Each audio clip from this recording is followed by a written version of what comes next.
صراحه خساره متوقعه، كلشي مقوس علينا، كلشي كيهضر علينا ولكن ماشي مشكل، ديما مغرب ديجا كارت فينال وديما مغرب. صراحه كنا واخا الفريق الفرنسي فريق قوي بزاف، كنا كنتوقعوا اننا نقدروا نربحوا، ولكن هانيه واخا خسرنا. كانت توقعات كبيره عندنا من جهه المغرب، ولكن صراحه ما قدموش شي ماتش اللي في المستوى.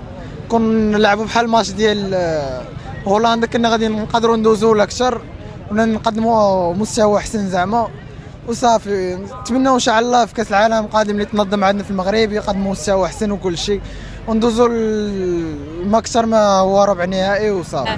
اليوم الماتش ديال اليوم صراحه كان المغاربه كانوا لاعبين مزيان، داروا لو ماكسيموم بوسيبل ديالهم، مي مالوغوزمون هما لعبوا احسن صراحه، زعما هما خلقوا فرص اكثر، هما كانوا خطر اكثر.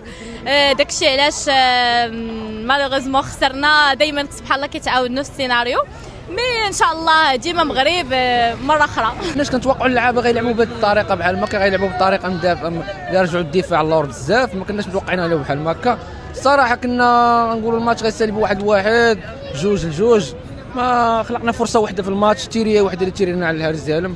اللعابه اليوم ما جاو الصراحه، يمكن المدرب وهبي بدل الخطه، ما عرف ما فهمناش شنو، بحال هزيت منتخب وحطيتي منتخب الصراحه الله ما فهمناش اليوم. اللعابه مالهم ما جاوش، بقاو مدافعين اللور. بونو دار اللي عليه، جبد لنا 2-3 البيوشه، ولكن راه ما يمكنش يكون بوحدو اللي لاعب. وشكرا للدراري على القتال اللي تقاتلوا معاهم، وديما مغرب حنا غنبقاو نحلموا ان شاء الله حتى غادي نحققوا اللقب ان شاء الله. الصراحه اليوم واخا بقى فينا الحال بزاف على هذا الاقصاء، ما كانش متوقع صراحه.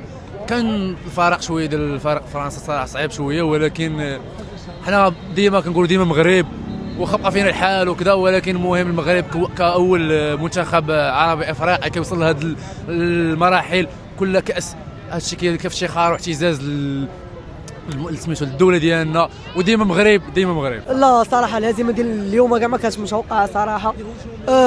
كنا باغيين صراحه المغرب يربح، واخا غير بواحد 2-0 ولكن فاش كتشوف المنتخب واخا حبس بيلانتي في الدقيقه الاولى وخلى فرنسا تخلع، ما زادش ضغط، بالعكس بقى خايف وبقى راجع اللور، تما غتعرف على ان شنو سميتو، على ان الماتش كان اصلا 100% غيتربح لفرنسا.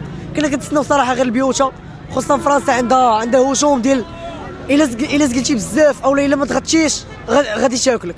دونك كنا كنتسناو الخساره، خصوصا وسط الماتش كنا كنتسناو الخساره صراحه وسط الماتش، ولكن على كل حال اداء مشرف، وان شاء الله كاس العالم الجاي يكون خير ان شاء الله.